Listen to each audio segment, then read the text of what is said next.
The great council chamber stretched out like a vast metal ocean under the bright artificial stars that hung from the ceiling.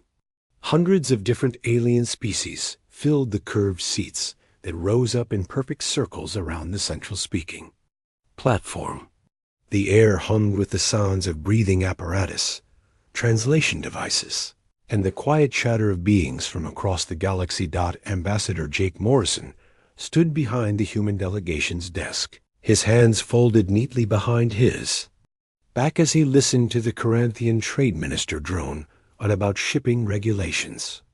Jake had been doing this job for 3 years now, and he had gotten very good at looking interested, even when the topics were as exciting as watching paint dry on a spaceship hull. The humans had been members of the Galactic Council for exactly 3 years, 2 months, and 16 days.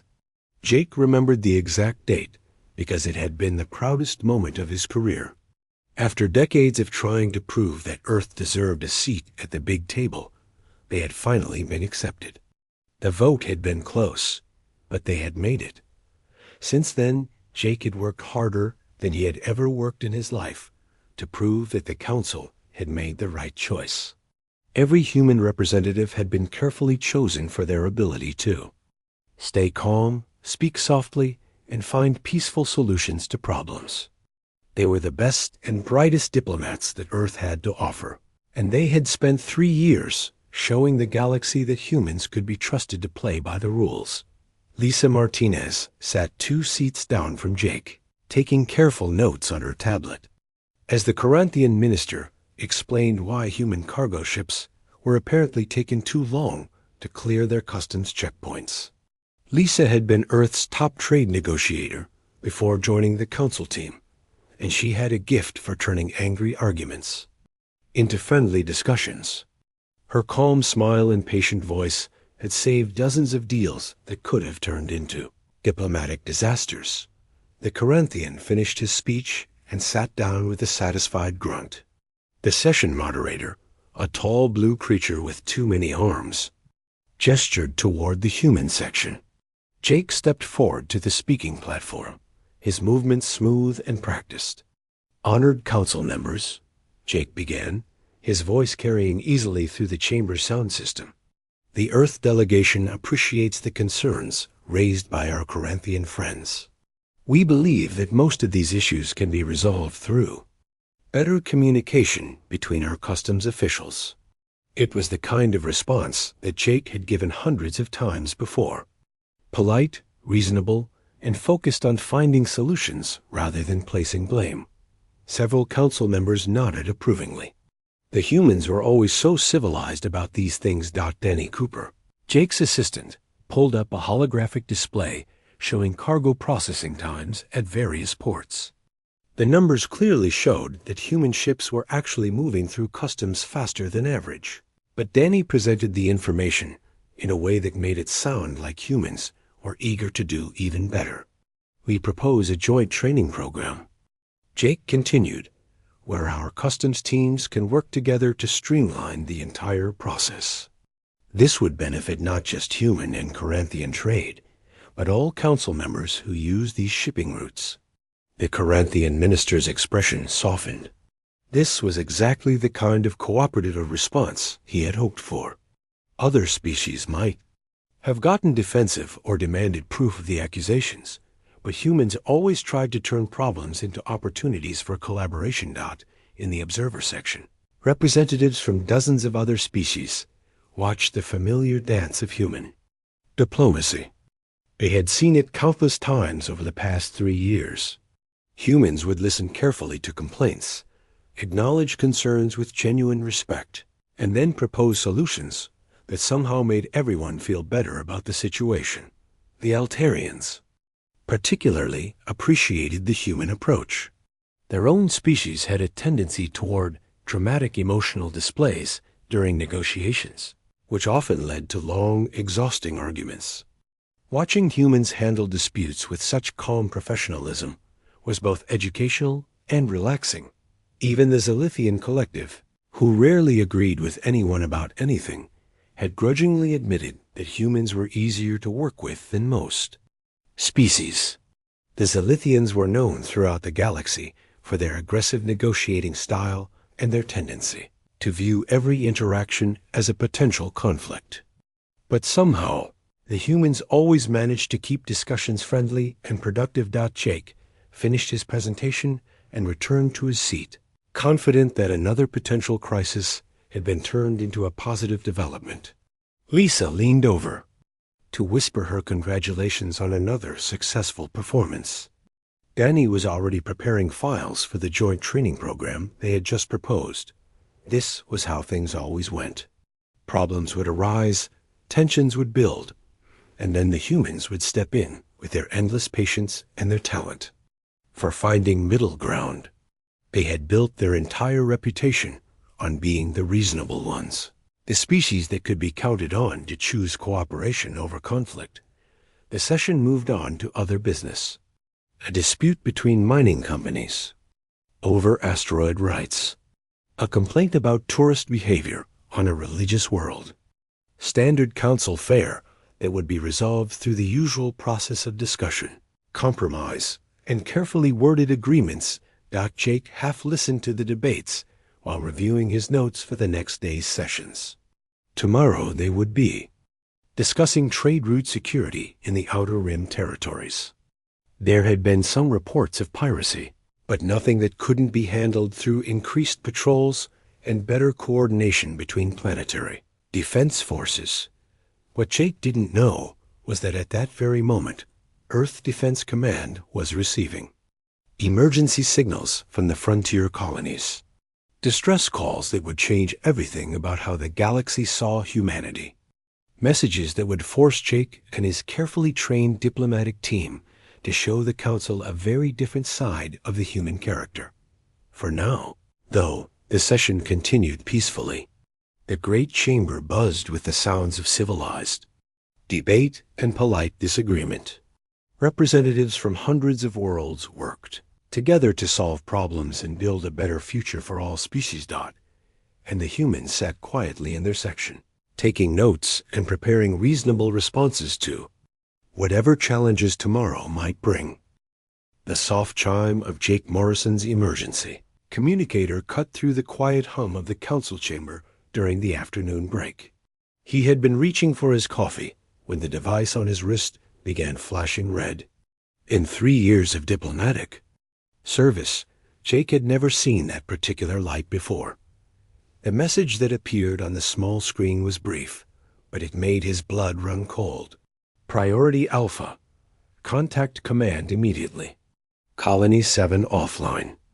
Jake excused himself from the conversation he had been having with the Altarian trade representative and walked quickly toward the private communication booths at the back of the chamber. His hands were steady as he activated the secure channel, but something deep in his chest had started to feel very wrong. The face that appeared on the screen belonged to General Patricia Hayes, Earth Defense Command. Jake had met her only once before, during his initial security briefing when he first took the ambassador position. She was not the kind of person who made social calls. Ambassador Morrison, the general said without any greeting, we have a situation. How secure is your location? Jake looked around the small booth. Secure enough. What happened to Colony 7? Kepler 442b went dark 4 hours ago. Last transmission reported unknown ships in orbit. We lost contact during what appeared to be weapons fire. The general's voice was flat and professional, but Jake could see the anger in her eyes. Jake felt the world shift slightly around him. Kepler 442b was one of humanity's most successful colony worlds. 50,000 people lived there, most of them farmers and their families. It was supposed to be one of the safest places in human space. Pirates? Jake asked, though he already knew the answer would be worse than that ... no. We tracked the attacking fleet. Ships match Zilithian collective military configurations. This was not a random attack, Ambassador. This was planned. The words hit Jake like a physical blow. The Zilithians were sitting right there in the council chamber, probably still arguing about trade routes while their military was murdering human civilians. The same beings who had been debating shipping schedules had ordered the destruction of an entire colony. Casualties? Jake asked. Unknown. The orbital bombardment lasted for 2 hours. We're sending rescue ships, but the general didn't need to finish. Everyone knew what an orbital bombardment meant for people on the ground. Jake closed his eyes. For a moment, behind his eyelids, he could see the agricultural domes of Kepler 442b as they had looked during his last visit 2 years ago. Children playing in the parks between the growing towers. Families working together in the vast green spaces that fed dozens of other worlds. What are my orders? Jake asked. General Hayes was quiet for a long moment. When she spoke again, her voice had changed. For 3 years, you and your team have represented humanity's best face to the galaxy. You've shown them that we can be trusted, that we can be reasonable, that we choose peace over war. Jake nodded. It had been the hardest job of his life, but also the most important. Proving that humans deserved their place in the galactic community had required endless patience and careful control. That mission is now complete, the general continued. The diplomatic phase of human integration is over. As of this moment, you are no longer operating under peaceful contact protocols. The change in Jake was immediate, though subtle. His posture straightened in a way that had nothing to do with diplomatic training. His voice, when he spoke, carried undertones that hadn't been there moments before. What about the council? Do they know? The Zilithian representative is still in session, acting like nothing has happened. They're betting that we'll follow standard diplomatic procedures. File a complaint, demand an investigation, accept whatever meaningless apology they offer in. 6 months. Jake looked through the booth's transparent wall at the council chamber. He could see the Zilithian delegation in their seats, tentacles moving in what he now recognized as barely contained satisfaction. They thought they were so clever. Hit the humans while their representatives were tied up in bureaucratic discussions. Present the attack as a fait accompli, and dare the diplomatic corps to do anything meaningful about it. They're wrong, Jake said quietly. Yes, they are. Ambassador, I need you to understand something. For the past 3 years, you and your team have been interacting with the galaxy as representatives of human civilization. You've shown them our culture, our art, our philosophy, our desire for peace. Jake waited. What you haven't shown them is human military doctrine. What you haven't shown them is what we do to people who murder our families. What you haven't shown them is why every other species on Earth learned to fear us long before we ever reached for the stars. The general's words settled into Jake's mind like pieces of a puzzle clicking into place. For 3 years, he had been one kind of human, the kind who solved problems with words and patience and careful negotiation. But before he had become a diplomat, he had been other things. A soldier, a survivor, a member of a species that had clawed its way to the top of its planet's food chain through determination and controlled violence. The colony ship carrying the families from Kepler 442b, Jake said. The one that evacuated them last month for the Harvest Festival on New Geneva. Please tell me it didn't go back. It returned yesterday. All 50,000 colonists were on the surface when the attack began. Jake felt something cold and final settle in his chest. The careful diplomatic mask that he had worn for 3 years was beginning to crack. Underneath it was something that the Galactic Council had never seen before, something that humanity had kept carefully hidden during their integration period. Orders, General? Show them who we really are, Ambassador. Show them what they've awakened. The communication ended, leaving Jake alone in the small booth. Through the transparent wall, he could see the council chamber where hundreds of alien representatives continued their civilized debates about trade and law and diplomatic. procedure. None of them had any idea that everything was about to change. Jake Morrison walked back into the council chamber with the same measured steps he had used for 3 years, but something fundamental had changed. Lisa Martinez noticed it first. She had known Jake since their training days at the Diplomatic Academy, and she could see that the careful mask of professional courtesy he wore was starting to slip. The afternoon session was resuming as Jake took his place at the human delegations table. The Zilithian representative, Ambassador Vorth Ka, was speaking about mining rights in the asteroid belt. His voice carried the same reasonable tone that all council members used during formal sessions. He gestured with his tentacles as he explained. His people's position on resource allocation. Jake watched the Zilithian speak and felt a strange calm settle over him.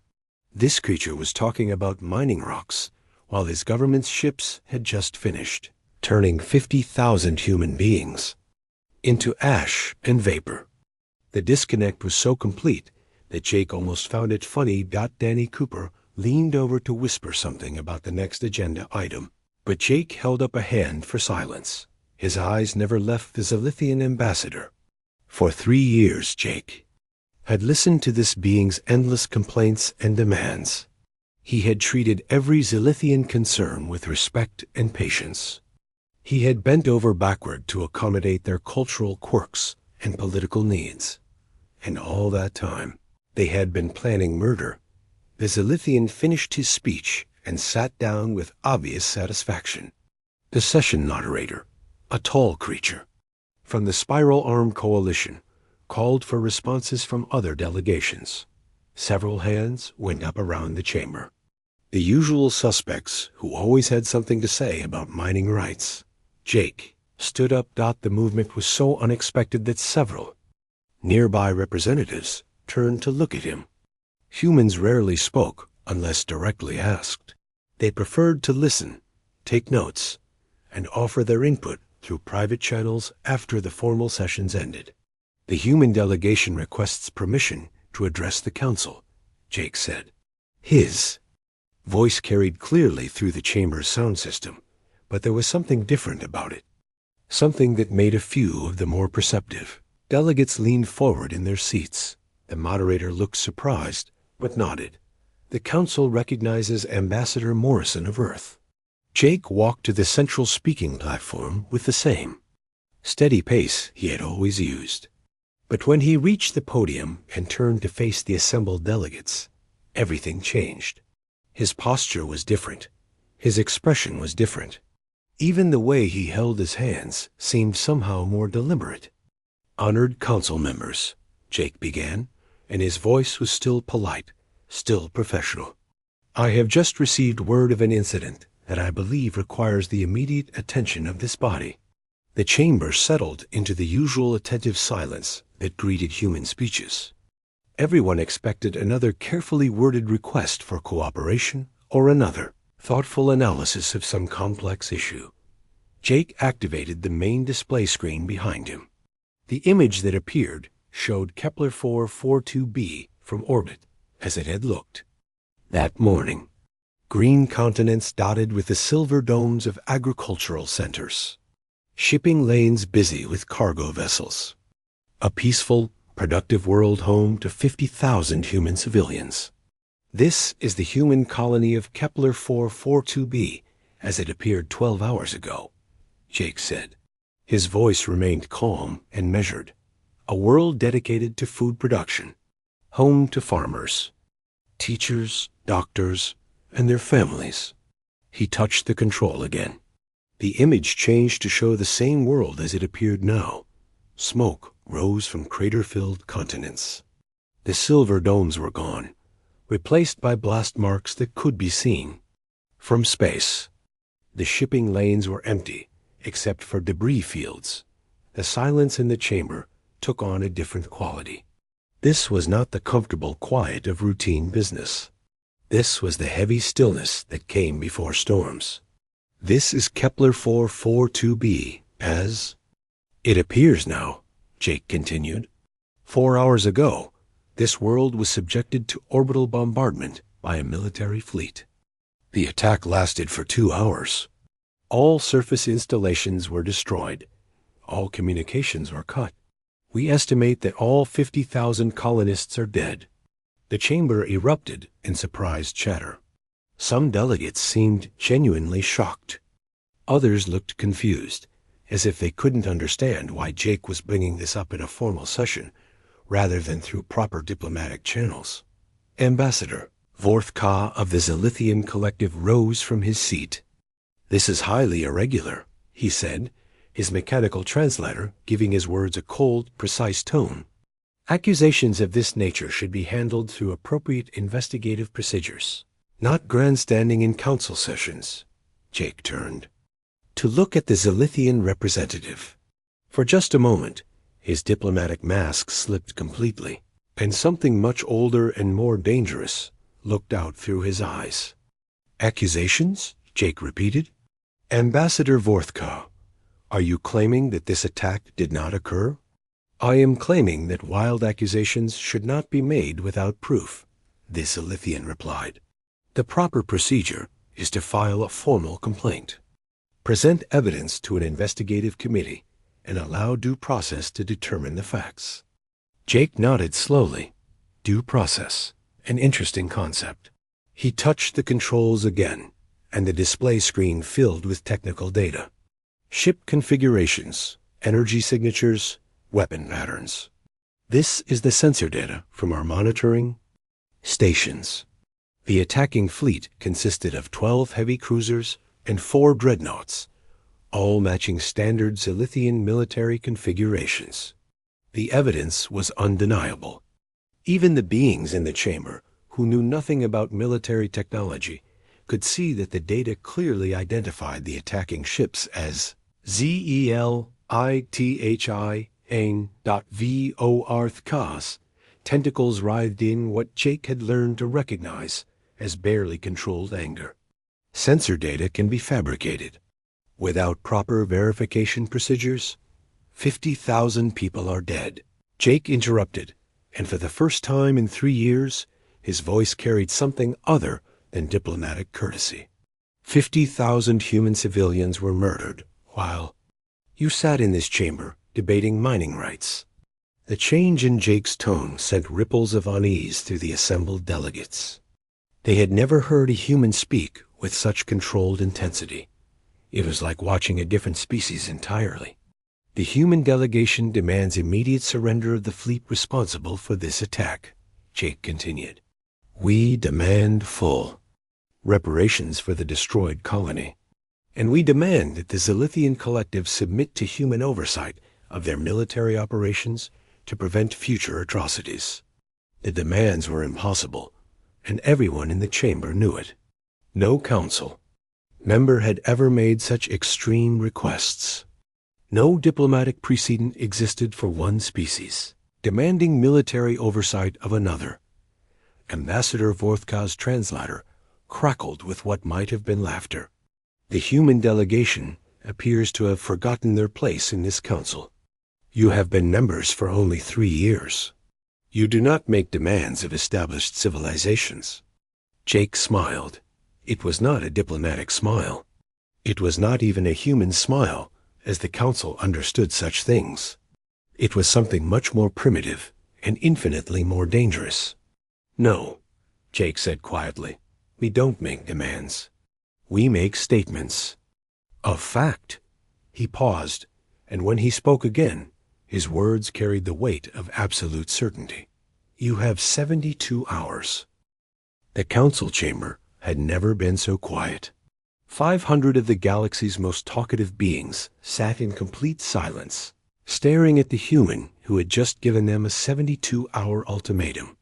Ambassador Vorthka's tentacles had stopped moving entirely, which those familiar with Zilithian body language knew meant he was either thinking very hard or preparing to attack something.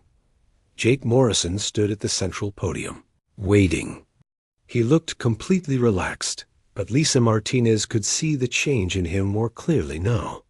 This was not the same man who had spent 3 years apologizing for minor shipping delays and offering compromise solutions to every problem. This was someone else entirely. The session moderator finally found his voice. Ambassador Morrison, perhaps we should schedule a formal hearing to address these serious allegations. The Council has established procedures for— No, Jake said simply. The word cut through the moderator's speech like a blade through silk. There will be no hearing. There will be no committee. There will be no 6-month investigation that concludes with a strongly worded letter of disapproval. Danny Cooper was working frantically on his tablet, sending coded messages to contacts. Throughout human space, the replies he was getting made his hands shake slightly as he typed. Everything was moving much faster than anyone had expected. You cannot simply ignore Council procedures, the Alterran delegate said, his voice squeaking with nervousness. There are rules, protocols that have governed this body for thousands of years. Jake turned his attention to the Alterran. For 3 years, this being had been one of his closest allies in the Council. They had worked together on dozens of trade agreements and cultural exchange programs. Now Jake looked at him like he was examining an interesting but ultimately insignificant insect. For 3 years, Jake said, we have followed your rules. We have respected your protocols. We have been patient when you were slow, understanding when you were difficult, and forgiving when you were wrong. His voice remained calm, but something underneath it made several delegates shift uncomfortably in their seats. We did this because we believed that civilized beings could work together to solve problems peacefully. We thought that if we proved ourselves worthy of your respect, we could build a better galaxy for everyone. Jake activated the display screen again. This time, the images that appeared were not of destroyed colonies or diplomatic meetings. They showed human military installations that the Council had never seen before. Massive shipyards in the asteroid belts around Earth. Training facilities on airless moons where figures in powered armor moved through combat exercises. Fleet formations that stretched across entire star systems. The numbers were staggering. While the Council had been dealing with a few hundred human diplomats and trade representatives, humanity had been quietly building a military force larger than most civilizations had ever imagined possible.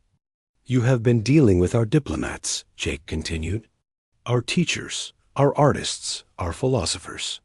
The humans who chose to solve problems with words instead of weapons. He paused, and his smile was cold as the space between stars. You have never met our soldiers. Ambassador Vorthkov finally found his voice again. This is a clear threat against a Council member.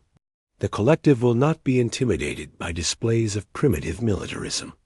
Jake's laugh was soft, but it carried through the chamber's sound system clearly enough that every being present could hear it. It was not a sound that any of them had ever heard from a human before. Primitive? Jake repeated.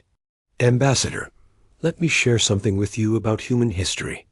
The display screen changed again, showing images from Earth's past. Ancient battlefields where humans had fought with swords and shields. Medieval sieges where they had learned to break walls and starve cities. Industrial wars where they had perfected the art of killing each other with machines. Modern conflicts where they had split atoms and poisoned entire continents in their determination to win. We are a species that spent 10,000 years learning how to kill each other more efficiently, Jake said. We turned warfare into an art form, a science, a religion. We studied every possible way that one group of thinking beings could destroy another group of thinking beings. The images kept changing. Humans in every era, with every type of weapon, in every conceivable type of conflict. The sheer scope of human military history was overwhelming to species that had achieved space travel, without ever experiencing total war. And then we reached the stars, Jake continued, and we met you, civilized beings who had learned to talk instead of fight, who had built a peaceful society based on cooperation and mutual respect. And we thought, this is better. This is what we want to become. Several council members were beginning to understand where this was leading, and they did not like it. So we put away our weapons. We learned your languages. We studied your customs. We sent you our best and brightest civilians to represent us in this chamber. And for 3 years, we played by your rules, hoping that we could become the kind of species that deserved to be part of your peaceful galaxy. Jake's voice hardened. But you mistook our choice for weakness.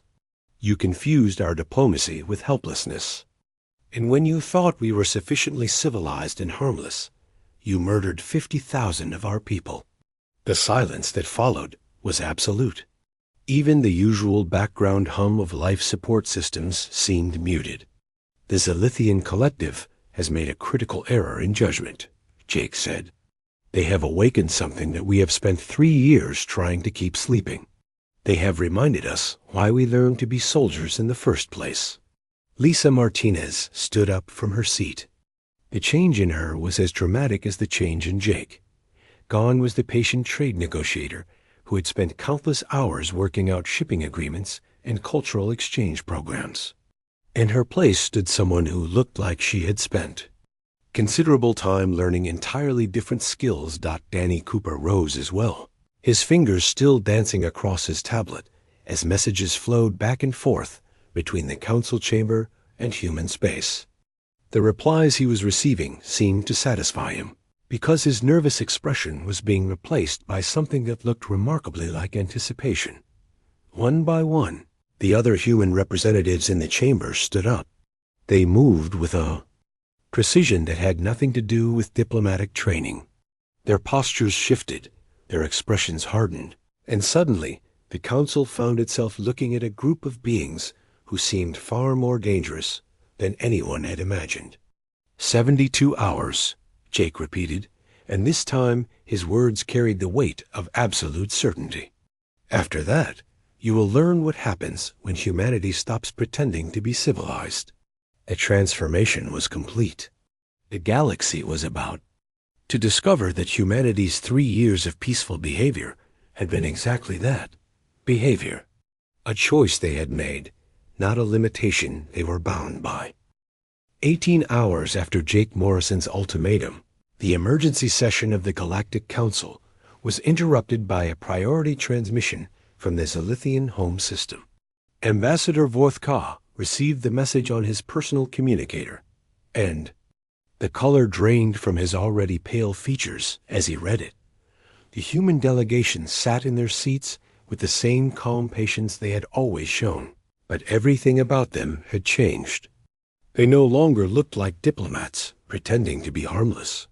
They looked like predators who had decided that hunting season had officially begun. Jake watched Vorthka's reaction with mild interest. The Zilithian ambassador's tentacles were trembling now, which was never a good sign for his species.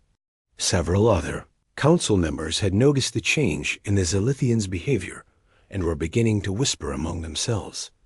Ambassador Vorthka, the session moderator called, you appear to have received urgent communications. Does this relate to the matter currently before the council? Vorthka looked up from his communicator with the expression of someone who had just realized he was standing in a minefield.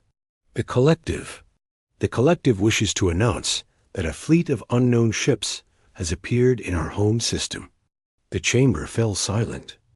Unknown ships appearing in heavily defended core systems was the kind of thing that started galactic wars. Unknown ships? Jake asked, his voice carrying just enough curiosity to make it clear that he already knew exactly whose ships they were. The ships. They match no known configurations in our databases, Vorthka continued, his voice becoming weaker with each word. They appeared without warning. Our defense networks detected no approach signatures. They simply materialized. Danny Cooper looked up from his tablet with a small smile. Stealth technology is fascinating, isn't it? Isn't it? Humans have always been good at sneaking up on things that don't expect to be hunted. Several council members turned to stare at Danny. This was the same quiet assistant who had spent 3 years taking notes and preparing routine paperwork. Now he sounded like he was discussing his favorite hobby. "How many ships?" Lisa Martinez asked, as if she was inquiring about the weather. Vorth Ka checked his communicator again. 247 vessels. They are maintaining position at the edge of our system, making no hostile moves, but he swallowed hard. But our military analysts estimate that this fleet could reduce our entire civilization to ash within 6 hours. The number sent a shock through the chamber. 247 ships was not a raiding force or a patrol fleet. It was an armada capable of conquering entire sectors of space. And it had appeared in the Zilithian home system less than a day after Jake's ultimatum. Curious timing, Jake observed. It's almost as if someone had been planning for this possibility. The truth was beginning to dawn on the more intelligent council members. For 3 years, they had been interacting with humanity's diplomatic corps, while the human military had been quietly preparing for exactly this scenario. Every trade route that human merchants had mapped, every system that human explorers had surveyed, every piece of intelligence that human diplomats had gathered, had been fed into a vast strategic database. Humanity had not just been learning about galactic civilization. They had been learning how to destroy it. "The fleet commander has transmitted a message," Vorthka continued, his voice barely above. "A whisper. They are demanding the immediate surrender of all vessels involved in the attack on Kepler 442b. They want full reparations for the destroyed colony. And they want ... double quotes." He paused, unable to finish. "They want what?" The session moderator prompted. "They want the Zilithian Collective to submit to human military oversight indefinitely." The same impossible demands that Jake had made in the council chamber, but now they were being delivered by the largest fleet that anyone present had ever seen. The difference between a diplomatic request and a military ultimatum was becoming very clear.